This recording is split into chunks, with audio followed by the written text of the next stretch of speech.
Happy Friday, everybody, and welcome back to Brown Bag Bets. Powered by BetSperts, we are your daily dose of quick hit handicapping and sports betting picks. And good job on the gray shirts, guys. I didn't know we'd be playing this. Yeah, but would you it's guys quite a call each wonderful other? uniform.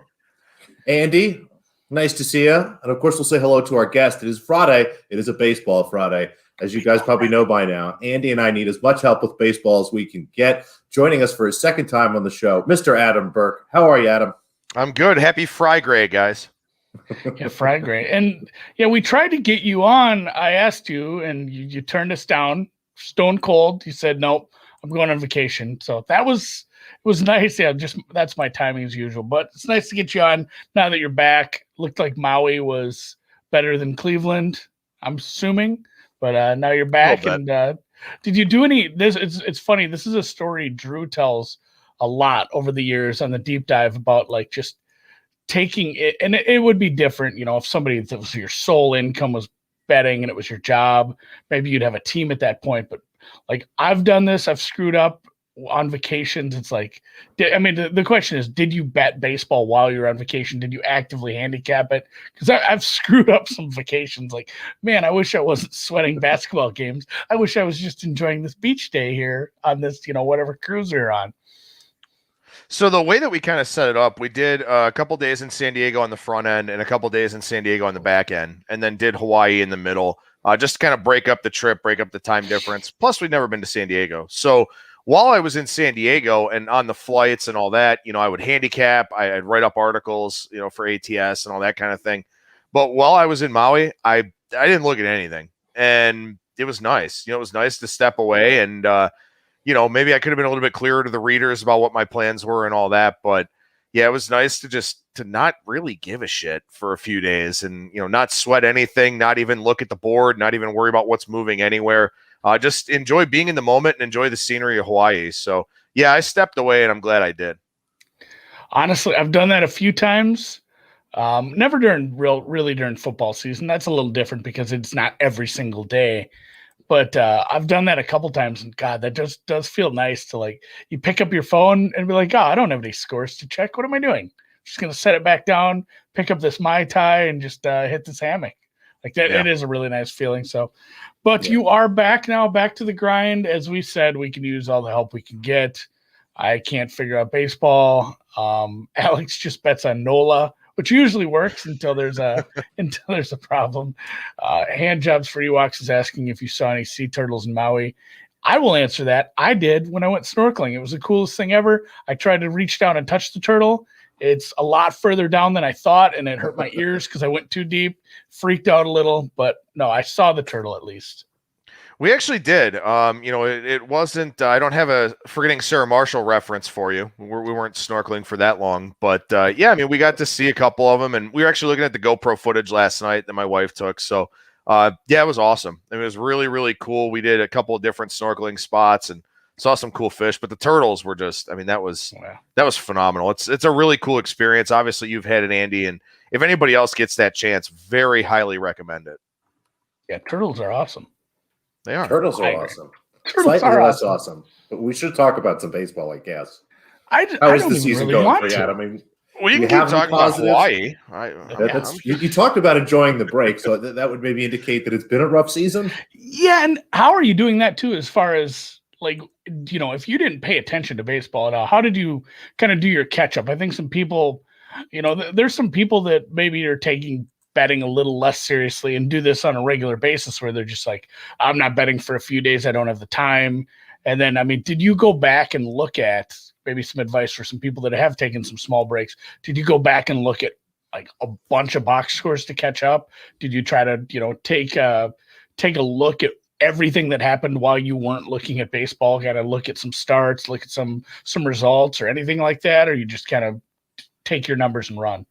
Well, something I think was nice for me was, the last time you had me on, it was right around opening day, I believe, or shortly before that. And, I had just did the 2021 MLB betting guide where I did the very long, extensive team previews and all of that.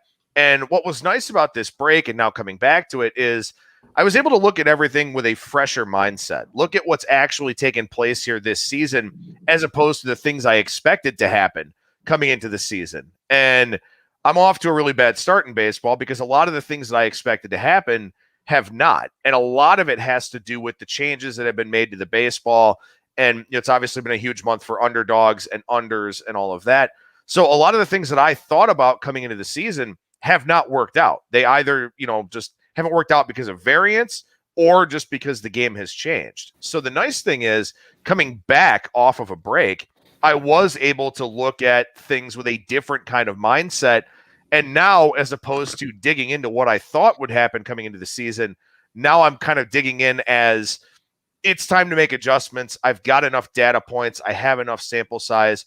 So the last really 4 or 5 days, I've kind of been looking at not only where it all went wrong, but the direction it's actually going in and trying to figure out what I can do with regards to that.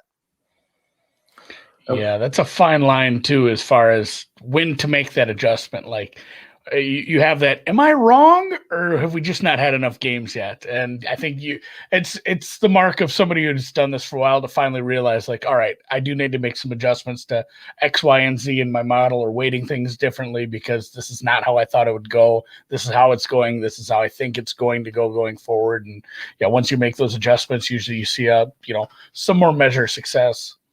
That's what I'm hoping for. When you think about it, I was focusing a lot on the contact metrics, exit velocity, hard hit rate, stuff like that. And there are some teams that really shine in those areas, some teams that don't, some pitchers that are really good.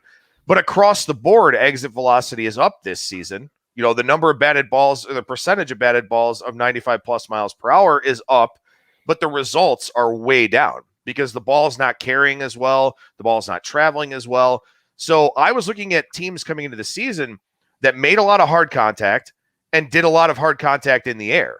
Well, a lot of those offenses have either struggled or got off to really slow starts. So that didn't work out for me at all whatsoever. And one of the other things that I've noticed here so far is that with the home run rate being down and also the rate of extra base hits in general, bad pitchers are doing better than I expected.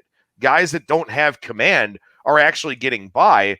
And what it's done is it's leveled the playing field to where we're getting a lot of these underdogs coming through. There's a lot of parity in the league this year. There's no team that really, there are a couple of teams that really stand out, no teams that really stand out as being that horrible. And we've had a lot of parity because I think that what's happened to the ball and the offensive environment in baseball has just kind of been a great equalizer for everybody. That was not something that I anticipated coming into the season. So I've lost a lot of favorite plays. Big favorites are not doing as well as I expected them to. And the teams that I had isolated as play on teams have not been.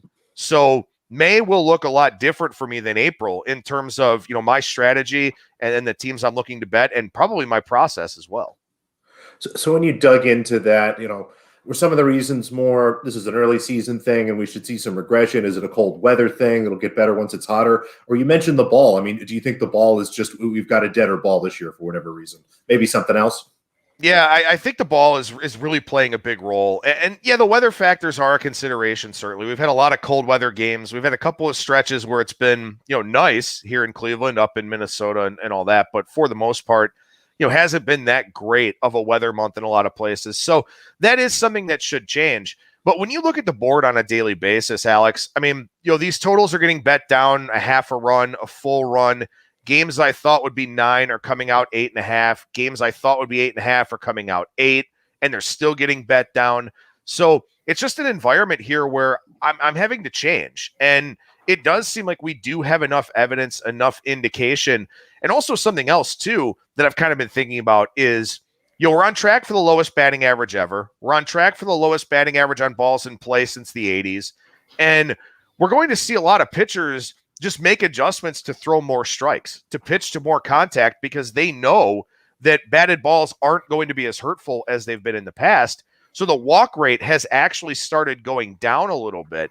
So we're in a situation now where teams just aren't getting chances to score runs. And it's become an even higher variance environment because it's all about who gets those hits with men in scoring position and who doesn't, because the chances simply aren't there for the good teams, for the bad teams, for anybody. So that's something I'm going to have to read and react to. And it's something I'm kind of a little bit concerned about as the rest of the season goes along.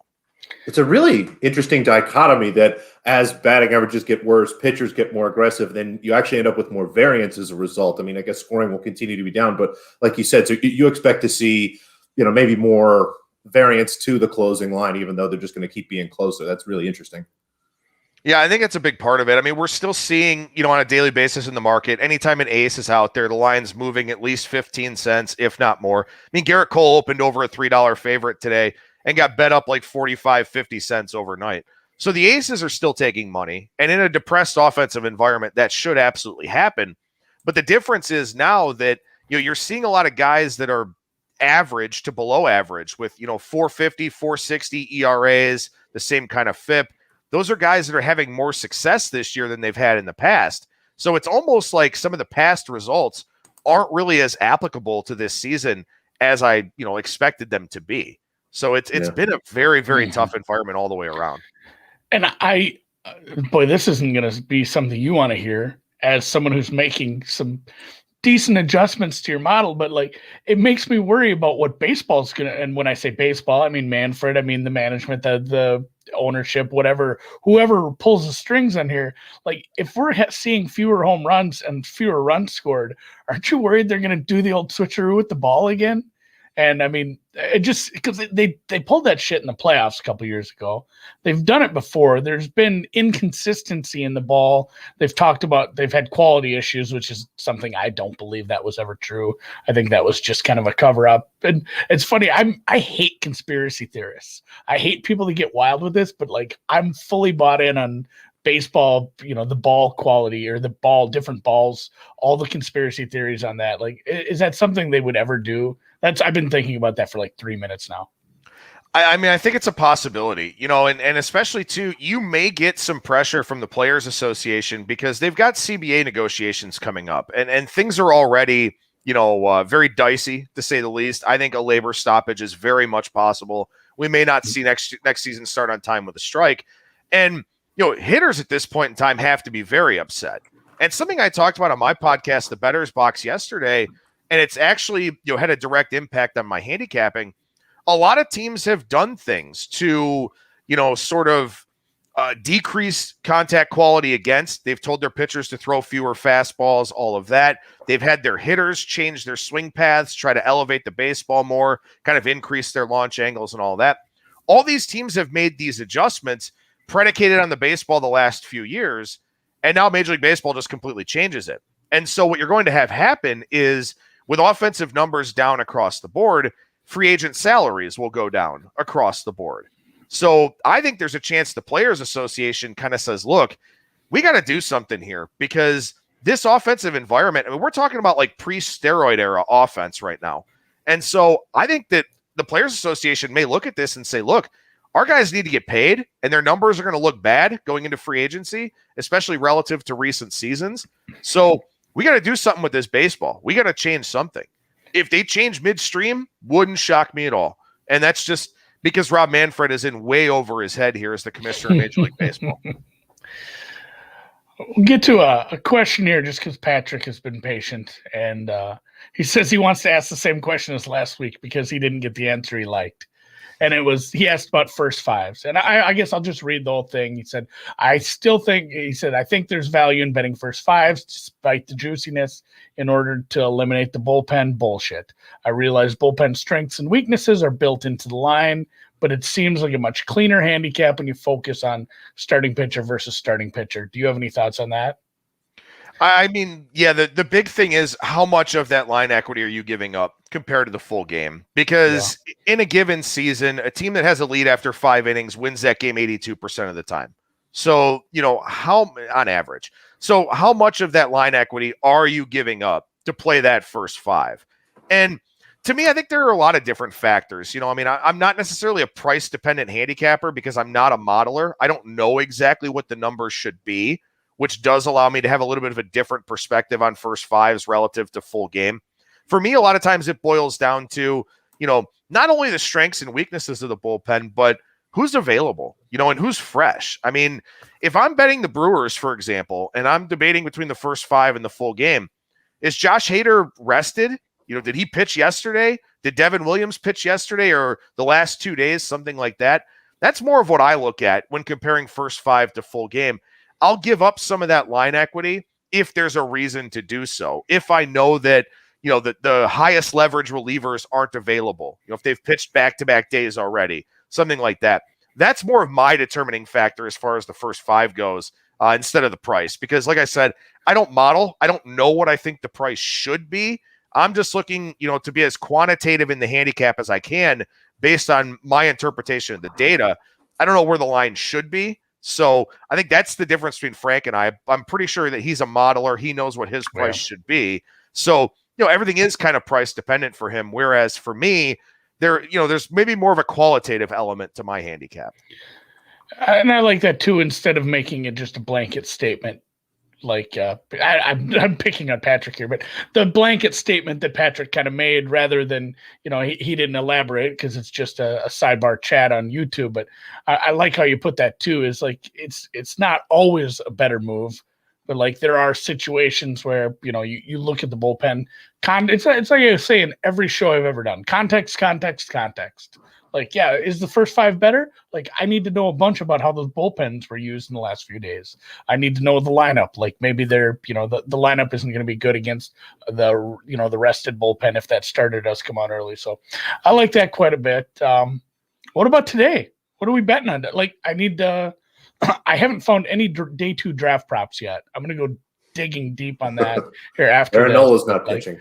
Yeah, like I don't think I've bet. I bet a few golf matchups small, but I don't really have anything yet. What is there anything you love tonight where the number's still around where you bet it at, or anything we should look at even over the weekend, as if there's anything you're looking for as far as a starting pitcher that's coming up? Yeah, it's a little bit scary because I actually like today's card. So based on how the month of April's gone for me, it's a little bit concerning. But speaking to the point of first 5s, played a couple of those today. I played Pittsburgh first 5. That's a line that kind of ran out a little bit overnight where Pittsburgh became the favorite. But JT Brubaker is a guy that I am actively looking to back. He's a guy that I do like quite a bit. Both he and John Gant are in line for some regression, but I think Gant's is going to come probably a little bit quicker and maybe a little bit sharper, just in the sense that I think Brubaker's stuff is a little bit better, actually a lot better, personally. So Brubaker's a guy that I like. So I played Pittsburgh for the first 5. Don't want to touch their bullpen a whole lot. Not really sure what St. Louis does at the back end. So that is a game where, to Patrick's question, I thought there was some higher variance in the late game situation there. So did take the first 5 in that one. Then similarly, the same thing with Tampa Bay. Took the first 5 with Ryan Yarbrough against Houston and Lance McCullers. Yarbrough's a guy that he's actually increased his swinging strike rate this year. His exit velocity has gone down. His hard hit rate's gone down, and he's already an elite guy in that department. The Rays are doing what they do. They're optimizing his arsenal. More cutters, more changeups, more sliders, not as many fastballs, not as many sinkers. So I really like that against an aggressive Houston lineup that probably won't put a lot of balls in play with authority. And McCullers has the walk rate issue. Tampa Bay is a much more patient lineup at home. They play 2 very different styles at home and on the road. So being at home, I think their patience really helps with McCullers' walk rate. So those were a couple first 5s I played. Also played the Reds tonight. I'm fading Jake Arrieta any chance I get, and I'm getting a pretty good price to do it tonight. So those are 3 of the plays I've got, and then also a total with Giants and Padres under 7.5. Really like what Logan Webb is doing for the Giants. Another one where they're optimizing his arsenal. And, of course, Yu Darvish for the Padres. I mean, he's as good as it gets. So I got 4 plays I like tonight, and, hopefully go 3-1 with them. But this is the first card I felt really confident in since I came back from the trip, and also really since before the trip. So fingers crossed that this will be a good one for me. I think we bet on Darvish last Friday, didn't we? That was so. Like we made Frank give us something at the end, and he was fine Padres. Betting. Yeah, it was Padres. The Dodgers 6-1, I think. And yeah, they were really good. Like Darvish was great. So yeah, I'll look at. I'm probably going to bet a couple of those, and then also hope that Pineda can get his shit together and the Twins can figure something out. They were supposed to be a decent team, so I don't know what's going on here in Minnesota. It's still time. We need the nice warm part up about baseball. We got time. So. Well, lot of time. appreciate that. Yeah, appreciate the time, Adam, and appreciate the answering not only our questions but a user question that we're just gonna keep going over first five stuff. I think that's a common question that people like. I think that's more of an opinion thing too. Just I think a lot of people approach that differently, just like everybody approaches everything differently in this space. So, I guess tell people where they can find your stuff if they want to read what you're writing and hear what you're potting. Yeah, Is I that think a that's word? fair. I think potting is fair. Yeah. You can read my daily article over at ats.io. And as I mentioned, I got the 4 plays today. I did break down a few other games in today's article, and you can get some more detail on why I like the games I like. The Better's Box Mondays and Thursdays. That's my MLB betting podcast. It's kind of my self-therapy session sometimes. So I kind of went on a rant at the start of yesterday's show about not only what's happening in baseball this year, but also how it's actually disheartening and disenfranchising for me as a baseball fan, seeing what's happening to the game right now and talking about how that's honestly kind of made it even harder to handicap, just not liking the direction in which the game is going and, having some difficulty kind of getting into this season and where things are going. So that was just a pretty honest assessment of where things are. And that's what I try to do with that podcast every Monday and Thursday. Awesome. Cool. Yeah. Check that out if you want to get more baseball info. As I sometimes will listen to these when I get time because I'm just so out of the loop still on baseball. Eventually, things will calm down and I'll have some time because I do love the sport. I love it on radio. And again, thanks a lot to our guest, Adam Burke, on Twitter, Skating Tripods. Check him out there. And thanks a lot again. Absolutely, boys. Take care. Have a good weekend. You too. All right. Well, let's get into some picks quick to close her out. It is Super Show Friday, Baseball Friday, right. but we still have picks. There's still picks to be had. It's not the beginning of the show. Got to bet on something else. It's not the beginning of the show, but we can still start with basketball. You shoot, and then I'll get into some golf. My Philadelphia 76ers laying a big number again against the Atlanta Hawks. In the same situation, we were able to lay 8. They covered by 1 million, 9.5, 10 looks fine. Trae Young looks like he's questionable, probably closer to doubtful, given what the original time frame was. I think it's just a great opportunity for the Sixers to continue to win, to continue to try to get back to the number 1 seed in the East, which we know is really important and something the whole team has been talking about for a couple weeks. 9.5's good, 10's just fine. I think Sixers cover a big number again tonight, Andrew. I'm all in on this team until they meet the Nets. Now, this next one is I like this. I bet it. I am nervous. The Portland Trail Blazers are playing the Brooklyn Nets. Kevin Durant is doubtful. James Harden is out. Kyrie Irving is questionable. I am assuming that Kyrie Irving is playing. Kevin Durant's out. James Harden is going to be out. In that situation, I have Portland about a 4.5 point favorite. So really like this. I was able to grab a money line at minus 110. Minus 1's fine. Minus 2's okay. But we'll see. I'm just going to keep my fingers crossed, Andy. We've had some injury shenanigans go our way and some go the other way. Maybe someone knows that Kevin Durant's in. Maybe there's a report or something that hasn't been released yet. And the market is just kind of keeping it here because they know that's coming. But assuming it's just Kyrie Irving playing for the Nets, this is a great spot for the Trailblazers, who are in the middle of a pretty productive East Coast road trip here. So happy to play them again. All the way out to minus 2 would be fine, assuming that it's just Kyrie Irving, no Durant, no Harden. I get down with that. Total. We're taking our lives in our own hands again here on these totals. Let's get weird. Last night it's I guess I would always rather lose by a lot than a little, but the last 2 nights have been pretty rough. Utah's playing Phoenix here. Donovan Mitchell's out. Mike Conley Jr. is out. Phoenix is obviously a much different team than Utah played the other night when they put up 154 points in their first game without both of those guys. I also expect this game to have kind of a playoff feel, if you will. As we get towards the end of the regular season, we've got about 10 games left for every team. These marquee teams are starting to look at each other and starting to think ahead for the playoff series that are coming. There's a great chance these two teams could see each other. And at the same time, they're competing for the 1 seed in the West. I think this game is going to have a lot of intensity to it. I think, again, we'll see a slower pace like we do in these environments. And without Utah's lead guards again, I'm going to go to the well one more time here. Under 220 would play this down to 218. Oh, yeah, for sure. Somebody does ask a draft question, which I don't quite have an answer for yet. First pick, second round offense, plus 240. It's a 50-50 shot, right? It kind of is, but they Let's went take special offense. teams.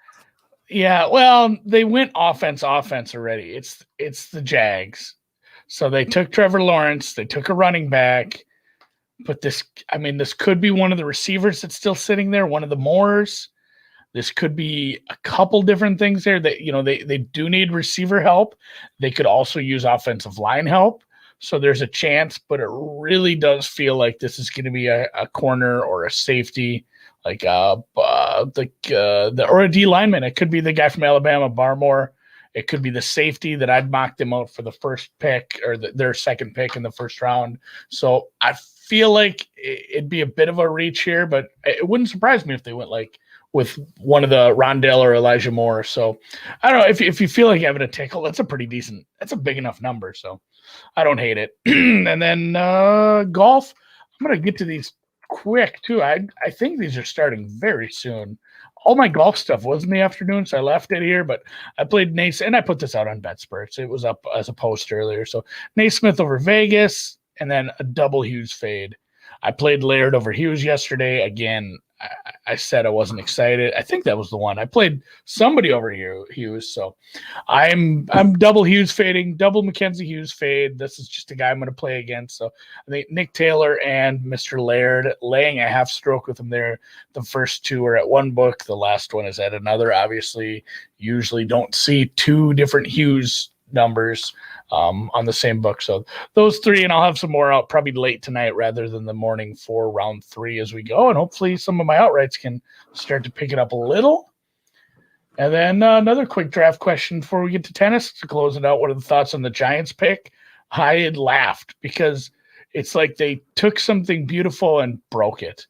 They really, really got – and if the Bears hit on this quarterback and Justin Fields is a franchise-changing quarterback, it doesn't matter what they gave up. They could have given up 3 first-round picks. It would have been worth it. Getting a quarterback like that changes a franchise, and some unknown draft pick later on is not valued higher than that. The Bears took a big risk. If this fails, we talked about this in the chat earlier. If this fails, Ryan Pace is done. But if they took a safe pick and it failed, he's probably done anyway. So he went high risk, high reward, swung for the fence because this could buy him like 5 more years of working there at least if this hit. So I didn't mind what the Bears did. I knew it just seemed like something that was likely to happen, but the Giants, like Tony, not high on him. I bet against him and busted like 3 of my props. So I was pretty pissed about that. Plus, I just don't like the pick. So not excited about that move. We'll get to see. I'm not the greatest evaluator. So, and then, Mills over 60. I'm not so sure on that one. I probably lean that way. I did have him going before Mond. So hopefully I don't think we'll see him too early, but it'll be interesting to see if he goes in the 3rd or late 2nd. I think it is a pretty good number at this point, which leads me to, and then JC Horn, first D off the board. I didn't play it. I played first corner off at like plus 230. First D was like 8 or 10 to 1 early on. I mentioned it on the pod, didn't have the balls to pull the trigger. That was great. I'm glad we got the under. I'm glad we got the prop. And let's close her out with some tennis. Just a few picks. These should all be tomorrow. Again, this tournament starts about 4 a.m. East Coast time. Paula Badosa minus 1.5 games. She is going up against Jill Teichmann, 2 players that I like quite a bit, but these are better conditions for Badosa, and I think that she is on an upward trajectory where she's going to pass Teichmann in terms of just her overall level of talent here. Happy to lay the 1.5 games with her. Played the money line myself a little bit earlier. That started to float out to minus like 135, which honestly, there's still a little bit of value there, but I'd rather lay the 1.5 games. If she wins, this is not going to be a situation where, it's going to be like 7-6, 0-6, 7-6, something. She's not going to get blown out and you're going to get snookered here having the games instead of the money line. So happy to lay the 1.5 to save a little juice. We've also got Veronika Kudermetova. She is playing Kiki Bertens. Kiki Bertens is a player that was good at tennis in 2019, and I'm not really sure who's out there pretending to be her, but it doesn't look like that person that we once saw and who was very competitive. Kudermetova here, minus 3 games like this. I have this closer to 4, so we're under 4, we're under 3.5. We get to stay under a couple key numbers from a spread perspective. And, I forgot to put it on here, but go ahead and parlay the two of them. I think the parlay plays around plus 170. I'd still see value, like I said, in that Badosa money line, even though it's starting to drift out to 135, minus 140. And then Kudermetova, I believe, is still below minus 200, which is she should probably be 225 there in that match against Burdens, given the way the two of them are playing. And, again, just kind of overall, data, even over the last couple of years at this point, Kudermetova is really starting to catch up. So back both of those women tomorrow. I played the game spreads. You can parlay the money lines if you want. I think there's still value in all those numbers. Dutch them, parlay them, round robin that shit. You can't really do that with two picks, can you? That's a little tricky. That's just one parlay of two. So, all right. Well, that's it for the week. Kind of a long one, which I like. Fine with that. I don't have a lot going on. Build up on a Friday. Yeah, I've got golf to watch. I've got draft props to dig into. And again, thank you to the sponsor this week. If you do and haven't, you should sign up for WinBet. You can find the links in our pinned tweet. Thanks to Adam Burke at Skating Tripods for joining us today, talking some baseball. I'm probably going to just play on that under. Nothing better than a late Friday night baseball under. So that, and then just ignore the score. I'll just check the score later. So that's for me and Alex. Yeah, that's it for the week. We'll catch you Monday. Have fun. Have a great weekend.